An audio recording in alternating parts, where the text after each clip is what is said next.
제가 신학대학원 다니던 시절에 교육전도사로 사역할 때 일입니다. 당시 서울의 한 교회에서 유초등부를 맡고 있었는데요. 한번 오늘 이 창세기 3장 본문으로 어린이들에게 설교를 한 적이 있습니다. 설교를 하면서 어린이들에게 이런 질문을 했었어요. 아담과 하와가 선악과를 먹고 어떻게 됐지요? 제가 원하는 대답은 에덴에서 쫓겨났어요. 그런 대답이었는데 1학년짜리 어린 아이가 손을 번쩍 들더니 이렇게 말했습니다. 눈이 밝아졌어요. 눈이 밝아졌어요. 참 어린이다우면서도 또 훌륭한 대답이다라는 생각이 들었습니다. 그때부터 그 아이는 눈 밝은 친구로 이렇게 별명이 되었고 또 재미있게 신앙생활을 했습니다. 저는 창세기 3장을 대할 때마다 그때 일이 생각나요. 이 창세기 3장이 저에게는 미소를 짓게 하는 추억을 떠올리게 하지만 사실 창세기 3장의 내용은 미소를 짓기보다는 미간을 찌푸리게 되는 사건이 기록되어 있죠. 우리가 함께 살펴본 것처럼 창세기 1장, 2장에 걸친 그 하나님의 위대한 창조, 하나님의 창조의 6일, 또 하나님의 형상대로 지음받은 사람, 풍요롭고도 아름다운 에덴 동산, 그리고 아담과 하와의 만남. 이 태초의 아름다운 이야기, 그 감동의 여운이 채 가시기도 전에 인간이 타락하는 장면을 우리가 보게 되는 것이죠. 오늘은 이른바 타락장이라고 별명 붙여진 이 창세기 3장을 함께 살펴보려고 합니다. 뱀의 유혹에 빠져서 금단의 열매를 먹고 에덴에서 추방되는 이 가슴 아픈 이야기를 통해 하나님께서 우리에게 주신 교훈이 무엇인지를 함께 짚어보고자 합니다. 1절부터 10절을 요절 삼아서 함께 살펴보려고 하는데요.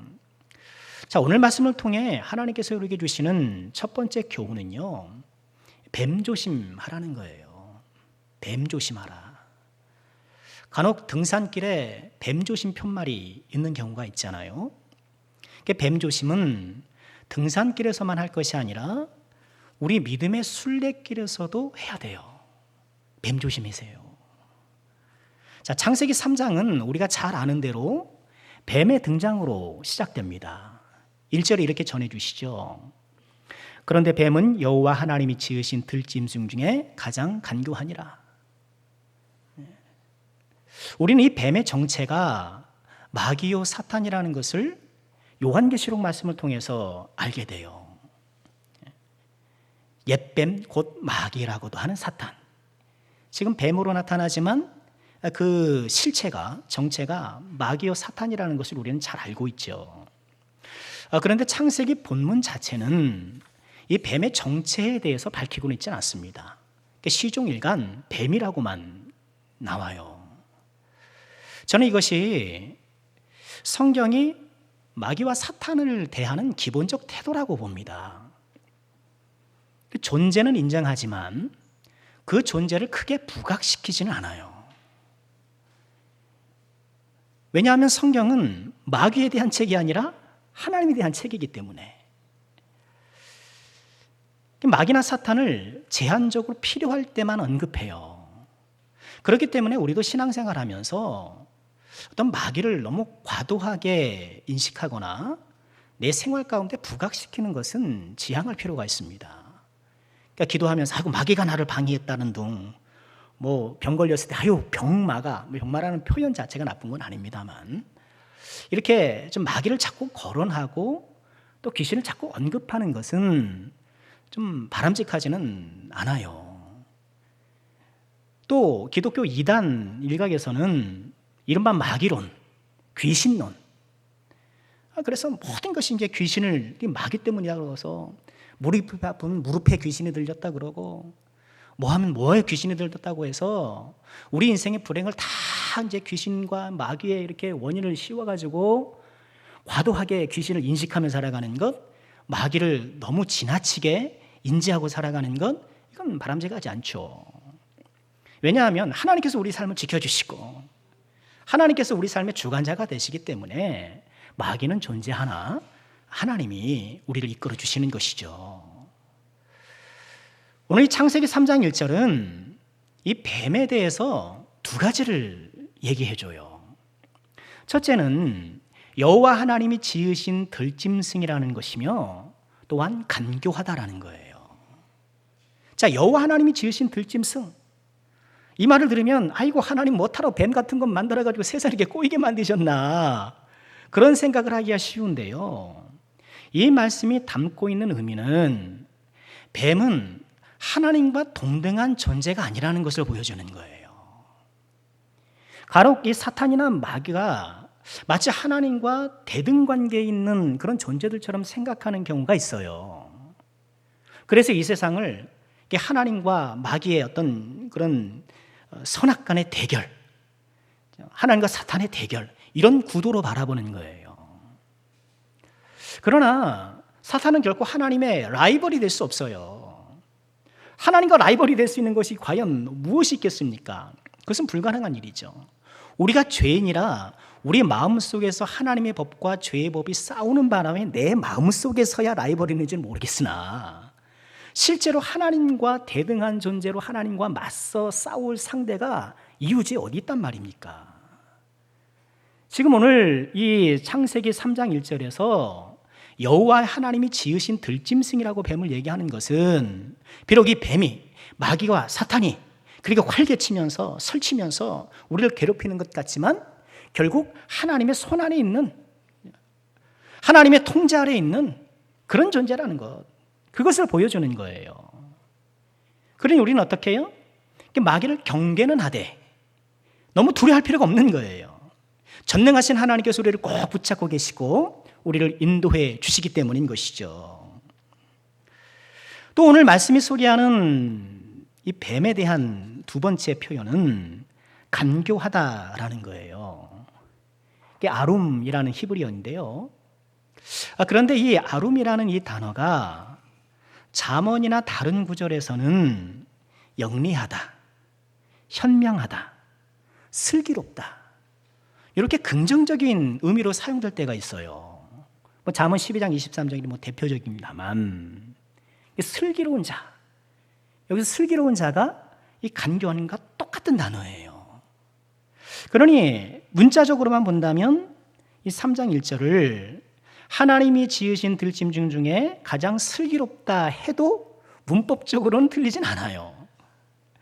그러나 이어지는 뱀의 행태, 그리고 하나님께서 뱀에게 내리신 형벌, 이런 것들을 볼 때에 결코 긍정적인 의미가 될 수 없고 오늘 말씀처럼 간교하다가 적합한 뜻이 되는 것이죠. 자, 그런데 왜 창세기는 이렇게 뱀을 표현하면서 이렇게 뜻이 이중적인 애매모호한 단어를 채택했느냐는 거예요. 저는 그 이유가 이 뱀을 표현하는 아룸이라는 이 단어의 애매모호함이 뱀의 간교함을 잘 보여주기 때문이라고 봅니다. 그렇죠. 악은 간교해서 우리가 쉽게 파악할 수가 없어요. 파악하기 어려워요.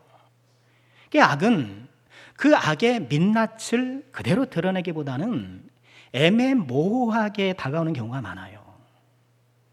그러니까 이것은 옳고 저것은 틀리다라기보다는 이것은 옳고 저것도 틀리진 않다, 이렇게 애매하게 이야기할 때가 있고요. 어떻게 보면 좋고 어떻게 보면 좀 그렇게 나쁘지는 않아 라는 이런 판단을 하게 하는 거예요. 악은 이처럼 어떤 사안을 애매모호하게 하는 경향이 커요. 그래서 우리가 명확한 판단을 내리지 못하게 하고 그 판단에 따라 정확하게 행동하지 못하도록 하는 것이죠. 그럼 동성애가 엄연한 범죄잖아요. 근데 이 동성애의 범죄에 자유, 평등 이런 가치를 덧칠을 해서 마치 그것을 포용하고 용납해야 될 것처럼 막 포장하는 거예요. 여러분 정신 바짝 차려야 돼요. 차별금지법이 평등법이라는 이름으로 바뀌어서 또 이제 정치권에서 거론되는 모양이에요. 왜 그러나 몰라요. 저는 솔직히 좀 이해가 안 갑니다. 그분들을 차별해서는 결코 안 되고 또 그분들을 우리는 사랑하고 존중해야 되지만 그렇다고 해서 동성애를 인정할 수는 없는 거예요. 오해하지 마십시오. 그렇다고 하나님이 언제나 모든 것을 흑백노릴과 이분법적으로 판단하시는 분은 아니세요. 하나님은 옳은 것은 옳다, 그른 것은 그르다라고 말씀하시지만 판단에 있어서 유연함도 잃지 않으세요. 고린도전서에서 우리 고기 논쟁 함께 나눴었지 않습니까? 우상에 바쳐진 고기를 먹어도 되냐 안 되느냐. 근데 사람들은 그거 먹어도 돼, 안 돼, 돼, 안 돼, 돼, 안 돼로 막 싸우잖아요. 이분법 갖고 싸운단 말이죠. 근데 하나님께서 바울 사도를 통해서 주신 대안은 뭐예요? 형제 사랑의 원리로. 형제 사랑의 원리로 그것을 판단하라는 거예요. 그럼 매사에 어떤 것은 옳고 어떤 것은 그르고 이렇게 이분법적으로 생각하는 것은 율법주의의 폐해인 거예요. 그러니까 하나님께서는 옳고 그름을 분명히 하시되 또한 그 유연함을 잃지 않는 아주 균형 있는 판단을 하시는 분이라는 거예요. 자, 뱀은 하나님께서 그렇다라고 분명히 이야기하는 것도 희석시키고 유연한 것들을 더 애매모호하게 만들어서 우리의 가치관을 흔드는 거예요. 그게 뱀이 간교한 것입니다. 우리가 뱀을 조심해야 되는 이유는 바로 그것이에요. 이처럼 간교하기 때문에 우리의 가치관을 매우 혼란시킵니다. 이 뱀의 간교함은 이어지는 하와와의 그 대화 속에서 더 분명하게 드러나요. 자, 3장 1절 다시 보실까요? 중간쯤부터 보면 뱀이 이렇게 하와에게 말을 겁니다. 하나님이 참으로 너희에게 동산 모든 나무의 열매를 먹지 말라 하시더냐. 뱀의 이 말은 본래 하나님께서 하신 말씀을 아주 심하게 비튼 것이에요. 하나님은 동산나무의 모든 실과를 먹도록 허용하셨죠. 그러면서 이렇게 말씀하셨어요. 창세기 2장 16절인데요. 여호와 하나님이 그 사람에게 명하여 이르시되 동산 각종 나무의 열매는 내가 임의로 먹되. 우리 성경에서는 각종 이렇게 번역했는데 같은 뜻이긴 합니다만 모든 나무의 열매. 또 임의로 먹되라는 이 부분은 문자적으로 보면 먹기 위해서 먹어라. 좀 번역이 투박할 수밖에 없네, 직역하니까. 그런 뜻이에요.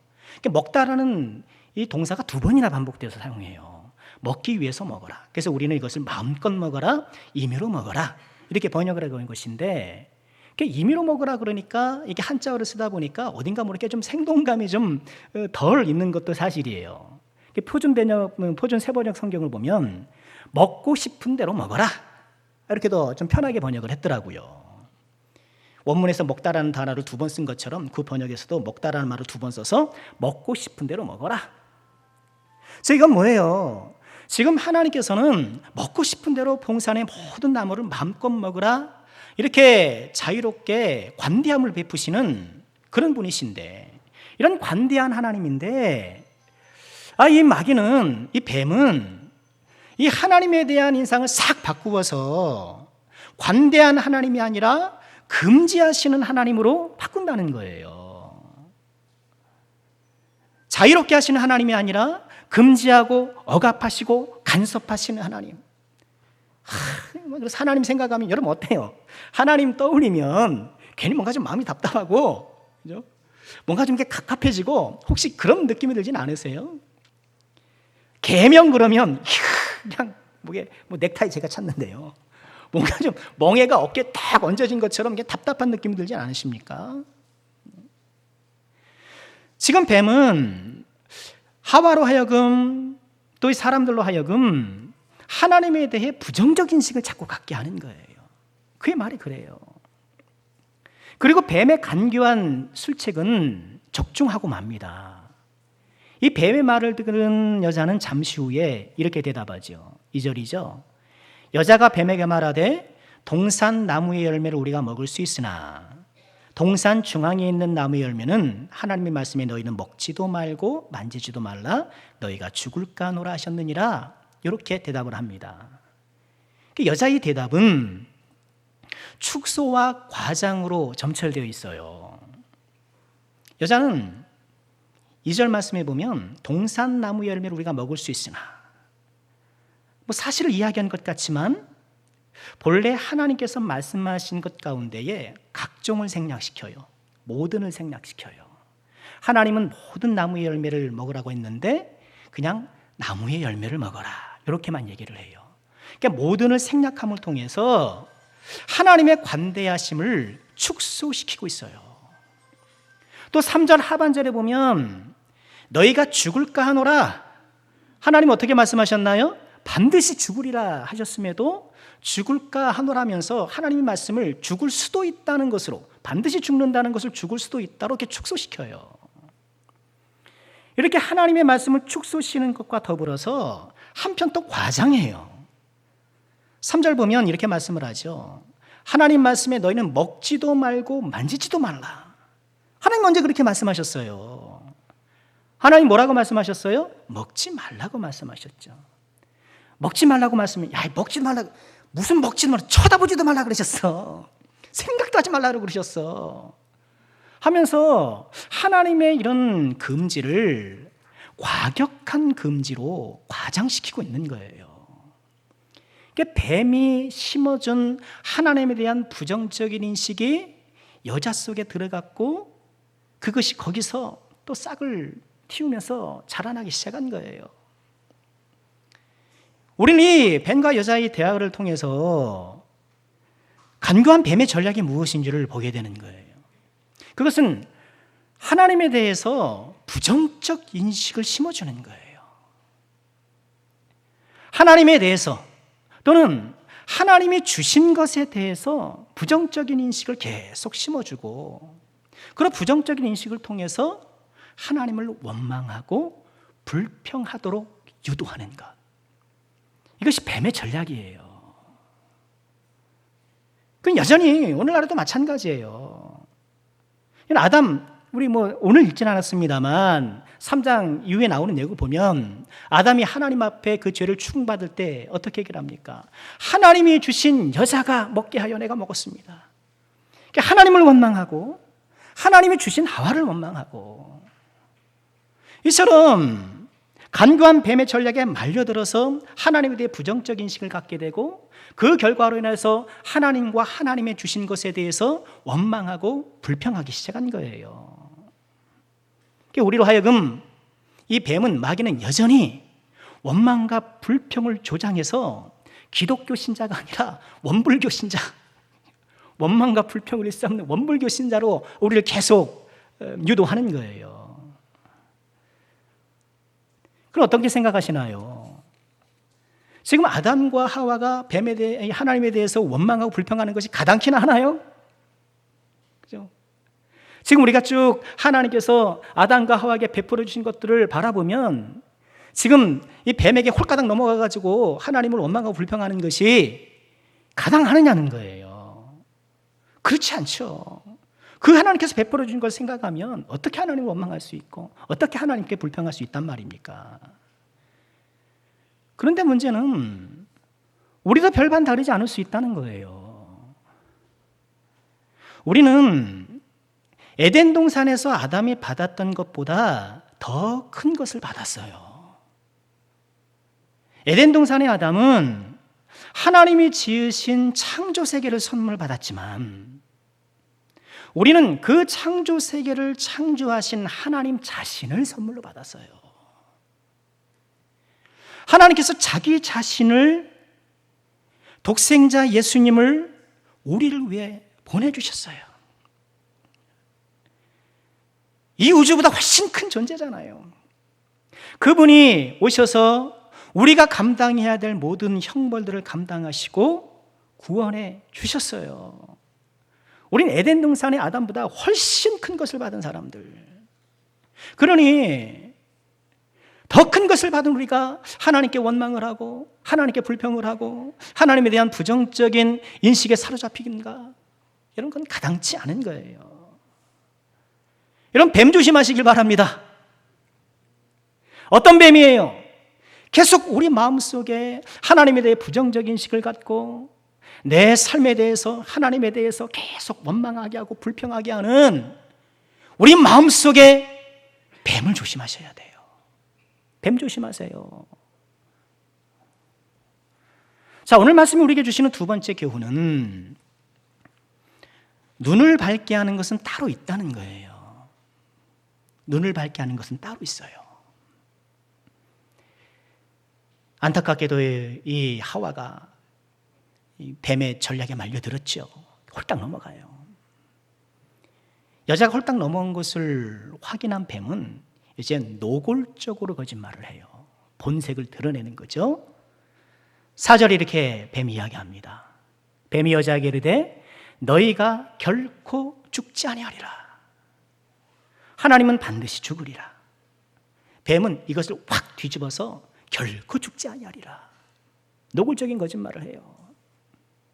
게다가 하나님이 그 열매를 먹지 못하도록 하신 것에는 다른 속셈이 있다고 얘기를 해요. 5절 말씀 보실까요? 함께 읽어보죠.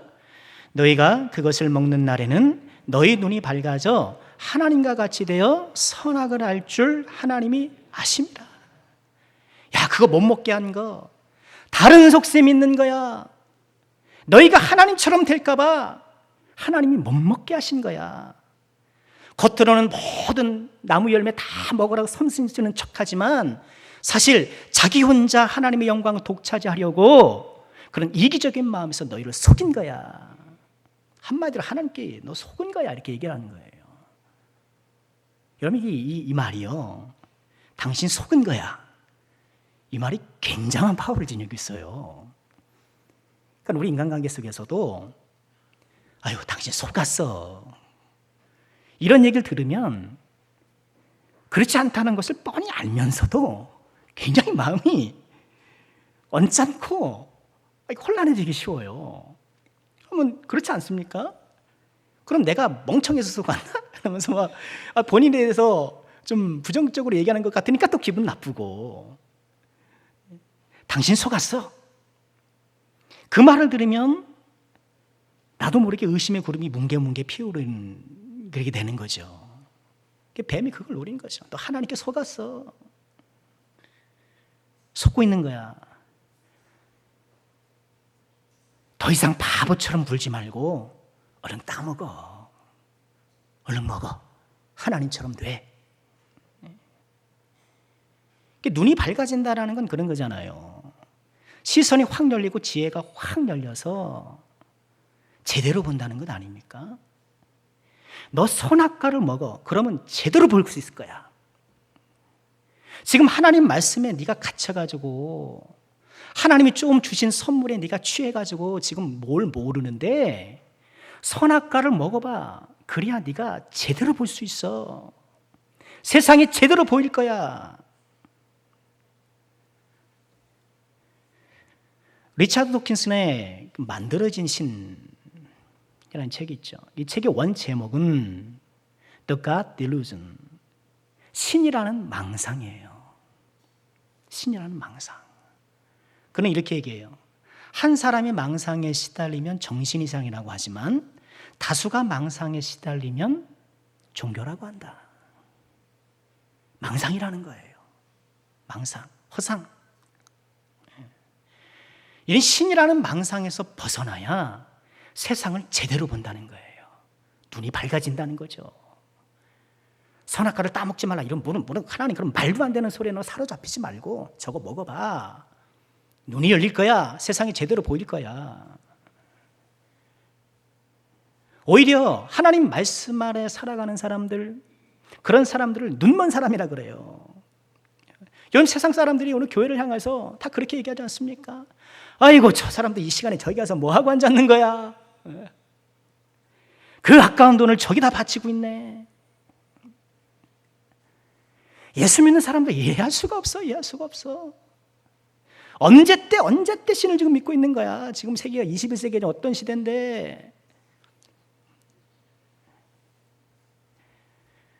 지금 마귀는, 이 뱀은 아담과 하와 너희 눈 멀었다 그러는 거예요. 그러니 얼른 선악과를 먹고 그 감긴 눈을 좀 떠라는 거예요. 오늘날 여전히 사람들은 이 뱀의 유혹에 귀를 기울이고 자기 눈을 밝게 해줄 또 다른 선악과를 찾아 헤매요. 지식이라는 선악과, 선악과도 지식입니다만, 지식이라는 선악과, 그걸 먹으면 내가 세상을 바로 볼 줄 아는 거예요. 그렇게 생각하는 거예요. 과학기술을 내가 딱 잘 알고 있으면 이 세상을 보는 눈이 달라진다는 거죠. 그렇게 보는 것이 진짜라는 것이죠. 소위 지식이 있다고 하는 사람들 보십시오. 가관입니다. TV에 나와가지고 뭐 강연하고 뭐 서로 토론하는 거 보면 하나님 저 말하래더라고요. 하나님 믿고 뭐 신앙생활하고 그런 거 아주 우습게 여기더라고요. 지식이라는 선악과를 먹었다 이거예요. 그래서 자기는 밝혀본다 이거예요. 어떤 사람은 돈이라는 선악과를 따먹어야 눈이 밝아지고 인생이 밝아진다고 얘기를 해요. 여러분 인생 어떠세요? 그 사람은 돈이 없으면 인생이 어둡다고 얘기를 해요. 그렇지 않나요? 내가 돈이 없으면 내 인생이 이렇게 어두워. 내게 인생이 왜 이렇게 어둡나 몰라요. 라고 말하는 것은 저는 왜 이렇게 돈이 없죠? 이런 거랑 똑같은 말이에요. 돈이 없으면 인생이 어두워 보여요. 그러나 돈이 있으면 인생이 밝아 보이는 거예요. 자신감이 넘쳐요. 뭘 해도 될 것 같아요. 사람을 만나도 상을 만나도 주눅 들지 않아요. 밝은 인생을 돈으로 살아가는 거예요. 그러니 돈이라는 선악과를 깨물어 먹기 위해서 그것을 내가 좀 더 차지하기 위해서 그렇게 발버둥 치는 것이죠. 간교한 뱀의 말에 여자가 속았지요. 뱀의 말을 듣고 선악과를 보니까 고요머리를 탁 듣고 선악과를 보니까 그렇게 보암직하고 먹음직하고 정말 지혜를 줄 만큼 탐스러워 보이기 시작하는 것이죠. 결국 그것을 먹고 아담에게도 주고 이 부부가 서로 돕는 배필이 되어야 되는데 이 선악과를 주고받는 이런 엉뚱한 돕는 배필이 되고 있는 거예요. 지금 그거 먹고 있는 거죠. 어떻게 되었을까요? 7절입니다. 함께 읽어볼까요? 시작. 이에 그들의 눈이 밝아져 자기들이 벗은 줄을 알고 무화과 나무 잎을 엮어 치마로 삼았더라. 뱀의 말처럼 눈이 밝아졌어요. 그런데 눈이 밝아졌다곤 하나 그들이 발견된 것처럼 하나님 발견한 것은 하나님처럼 빛나는 자기 자신이 아니라 벌거벗은 자기 자신이었어요. 눈이 밝아지면 하나님처럼 전지할 줄 알았는데 그저 자기가 벌거숭이라는 것밖에 볼 수 없었던 거예요. 뱀에게 완전히 속아 넘어간 것이죠. 존 밀턴의 신락원이라는 낙원을 잃어버린 신락원이잖아요. 파라다이스 러스트인데요. 이 존 밀턴은 1600년대 사람이거든요. 창세기 3장을 모티브로 해서 어떻게 타락을 했는가, 어떻게 낙원을 잃게 되었는가를 이제 서사시로 이렇게 기록한 것인데요. 재밌어요. 한 번쯤 읽어보시길 바랍니다. 물론 성경에 나와 있는 그대로는 아니오나 그러나 우리에게 좋은 교훈이 적지 않아요. 존 밀턴은 신락원에서 이렇게 눈이 밝아졌다는 것이 가져오는 그 허망함, 그 헛됨을 아담의 입을 빌려서 이렇게 전해요. 하와 그대는 그 거짓된 버러지의 말에 귀 기울였도다. 과연 우리의 눈은 열렸고 선과 악은 알게 되었소만 잃은 것은 선이고 얻은 것은 악일 뿐이요 아는 것이 이것이라면 악한 지식의 열매로다. 눈이 밝아졌다는 거예요. 선과 악을 봤다는 거예요. 그러나 선은 날아가 버리고 선을 잃어버리고 악만 남았다라는 거예요.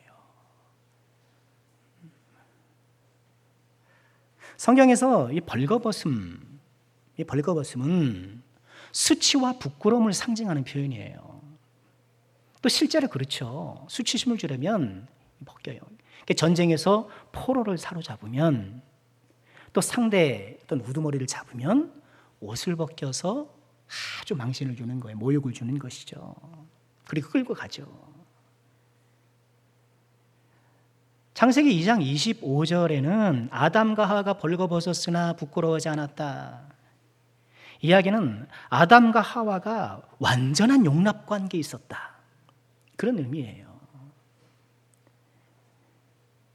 우리의 눈을 밝게 해줄 것처럼 보이는 그 선악과들은 결국 우리를 수치스럽고 부끄럽게 만들 뿐이에요. 돈 좋아하면 돈 때문에 부끄러움을 당하게 돼요. 권력 좋아하면 권력 때문에 부끄러움을 당하고, 코인 좋아하지 마십시오. 코인 좋아하면 코인 때문에 부끄러움 당하는 게 십상이에요. 사람은 자기가 좋아하는 것 때문에 망가져요. 내가 좋아하는 걸 잘 관리하세요. 내가 좋아하고 내가 선호하고 내가 빠져드는 것 때문에 내가 망가져요. 우리의 눈을 밝게 해줄 것처럼 보이는 그것들이 결국 우리를 부끄럽게 할 것이며, 그러나 더 큰 부끄러움이 있죠. 어떤 부끄러움입니까? 언젠가 하나님 앞에 서게 될 때에 유한한 이 세상을 마감하고 우리를 부르실 그날에 하나님 앞에 서게 될 때에 하나님의 말씀의 그늘을 떠나 이 세상의 선악과를 흠모하고 그것을 먹었던 자신의 삶을 크게 부끄러워하게 될 거예요. 크게 후회하며 이를 가게 될 것이에요. 무엇이 우리의 눈을 밝혀주는가? 무엇이 우리의 눈을 밝혀주고 우리 인생을 밝혀주는가? 그건 선악과가 아니에요. 그건 따로 있어요. 무엇일까요? 예수님께서 공생애를 시작하시면서 나사렛 회당에서 이사야 말씀을 인용하시면서 이렇게 말씀을 하셨어요. 주의 성령이 내게 임하셨으니 이는 가난한 자에게 복음을 전하게 하시려고 내게 기름을 부으시고 나를 보내사 포로된 자에게 자유를, 눈먼 자에게 다시 보게 함을 전파하며. 우리의 눈을 밝혀준 분은 누구세요? 예수님이라는 거예요. 예수님. 선악과가, 이 세상의 선악과가 내 눈을 밝혀주고 내 인생을 밝혀줄 것 같지만 아니에요. 예수님께서 진정 우리의 잃어버린 시력을 되찾아 주시는 거예요. 여러분, 이 말씀에서 다시의 초점을 두셔야 돼요. 다시 보게 한다는 게 뭔가요? 이전에는 봤는데, 이전에는 시력이 있는데 어떤 이유 때문에 그 시력을 잃었고 그 시력을 되찾아 준다는 거잖아요. 예수 안에서 우리는 잃어버렸던 시력을 되찾게 되는 거예요. 예수 안에 있을 때 우리는 우리가 어떤 존재인지를 밝혀보게 되는 거예요. 저와 여러분이 죄인이라는 것을 보게 되고, 그러나 죄인으로 끝나는 것이 아니라 예수님의 은혜 가운데 하나님의 자녀가 된 우리의 모습을 보게 되는 것이고, 예수님 안에서 우리는 어떻게 살아가야 하는가? 여러분, 이 세상에는 어떻게 살라고 하는 여러 가지 지시들이 있지 않습니까? 뭘 어떻게 살아? 열심히 돈 벌고 사는 거지. 뭘 어떻게 살아? 한번 떵떵거리고 큰 소리 호령하면서 사는 것이 한번 멋진 인생이지. 나름대로 삶의 방식을 막 주장하면서 그렇게 살아야 값 있는 인생이라고 자각각이 주장하지만, 예수 안에 있어야 우리가 어떻게 살아야 가장 아름답고도 올바른 삶인지를 보게 되는 거예요. 예수 안에 있어야 우리가 당면할 미래가 어떤 건지를 보게 되는 거예요. 사람들은 미래가 안 보입니다. 죽으면 끝이라고 그래. 안 보이니까. 당연히 그렇죠. 안 보이니까. 죽으면 끝이라는 거예요. 자기가 끝이라고 그러면 끝납니까? 그럼 얼마나 좋아요. 내가 없다고 하면 없어집니까? 천국과 지옥 없다고 하면 없는 거예요? 본인이 그렇게 주장하고 핏대 올리면서 강조한다고 사라집니까? 그런 게 아니잖아요. 예수 안에 있을 때 우리는 우리가 직면하게 될 미래가 어떤지를 밝혀보게 되는 거예요. 예수 안에 있을 때 우리의 눈이 밝아지는 거예요. 갈 길을 밝히 보이시니 주 앞에 빨리 나갑시다. 우리가 갈 길을 밝히 보여주시는, 선악과가 우리 눈을 밝혀주고 선악과가 우리 인생을 밝혀줄 것이라고 여전히 유혹하는, 여전히 그 뱀이 우리 주위를 활보하는 이 시대에 우리는 예수님께서 우리의 눈을 밝혀줄 분임을 알고 예수님께서 밝히 보여주신 그 길을 따라가는 우리가 꼭 될 수 있기를 주님의 이름으로 축원합니다. 오늘 말씀이 우리에게 주시는 마지막 세 번째 교훈은 내가 어디 있느냐라는 거예요. 내가 어디 있느냐. 선악과를 먹으면 하나님처럼 될 줄 알았는데 그때 아이고 벌거벗은 것만 보게 된 거예요. 얼마나 당황스러웠을까요? 아담과 하와는 무화과 나무로 다급하게 치마를 엮어 입습니다. 그리고 얼마 뒤 동산을 거니시는 하나님의 소리가 들립니다. 8절입니다. 그들이 그날 바람이 불 때 동산에 거니시는 여호와 하나님의 소리를 듣고 아담과 그의 아내가 여호와 하나님의 낯을 피하여 동산 나무에 숨은지라. 바람이 불 때 동산에 거니시는, 이 거니시다라는 이 동사에는요, 문법적으로 반복과 습관의 뉘앙스가 들어있어요. 그냥 그날만 어떻게 어쩌다 보니까 걸으시는 게 아니고 늘 그래 오셨던 거예요. 그리고 아담을 이렇게 찾으시는 것으로 보아 이 동산에서의 산책은 하나님 혼자가 아닌 아담과 하와와 함께 했던 산책임이 틀림없어요.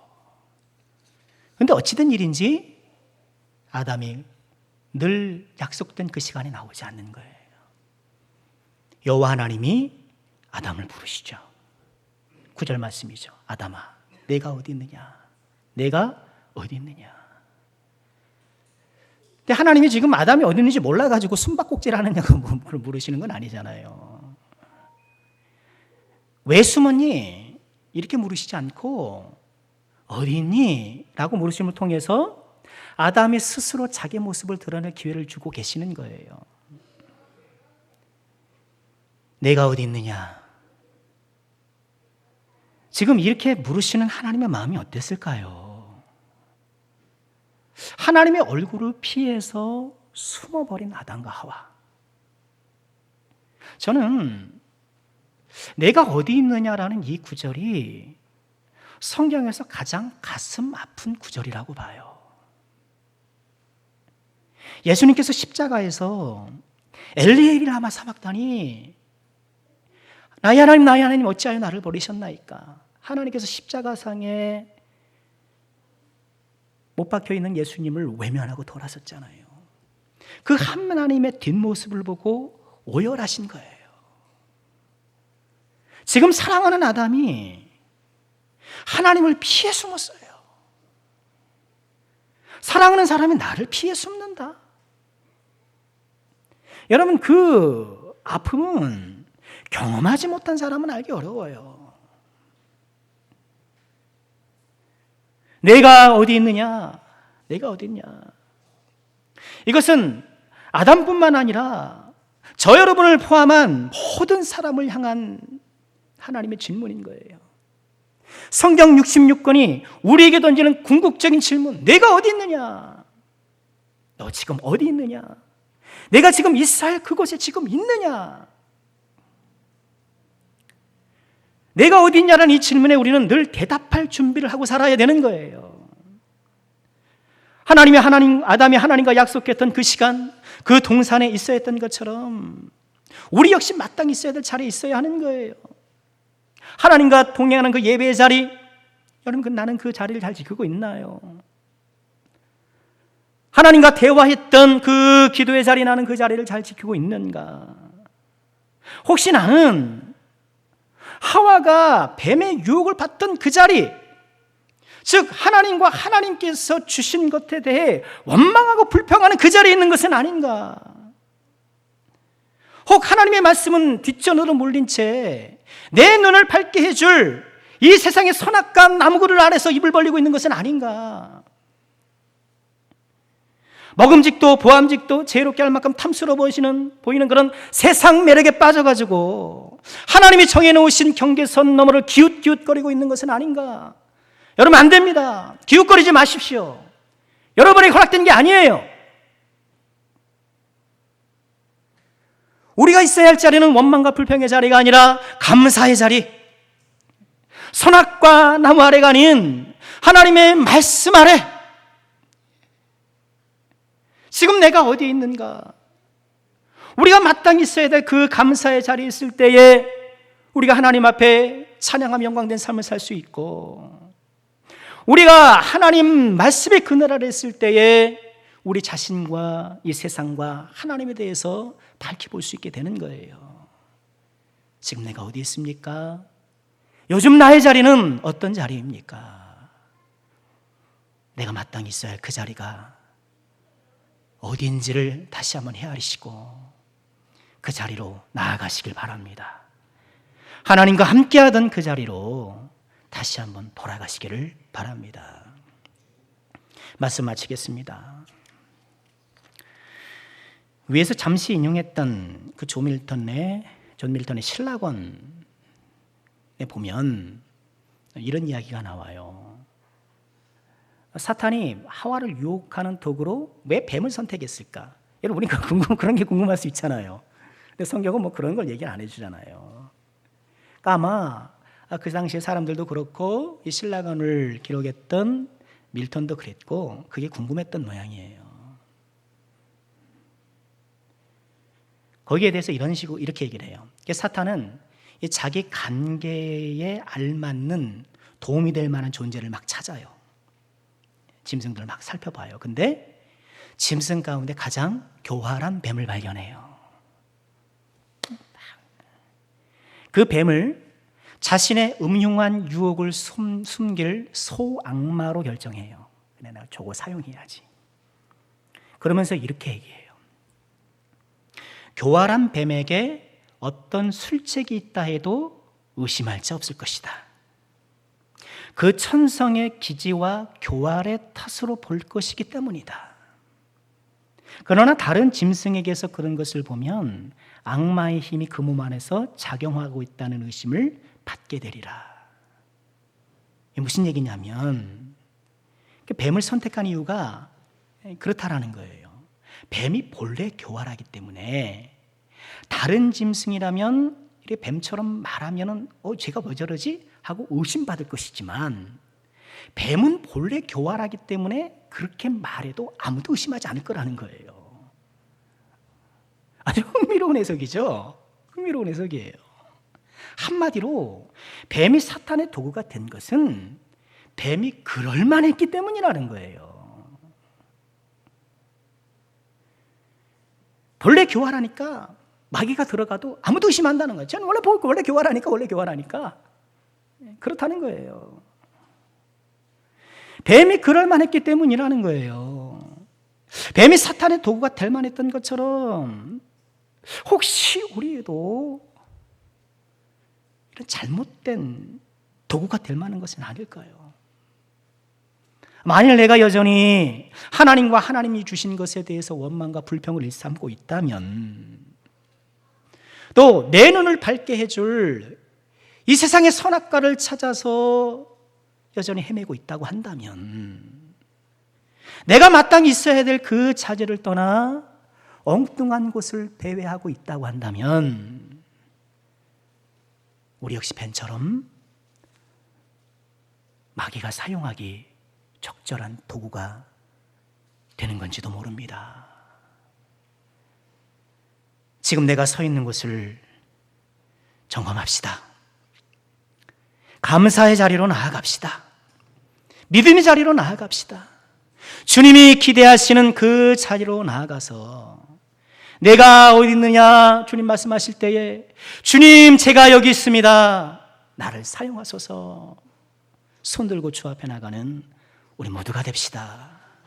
이 귀한 은혜가 우리 남성교회 사랑하는 모든 권속들 가운데 있게 되기를 주님 이름으로 축원합니다.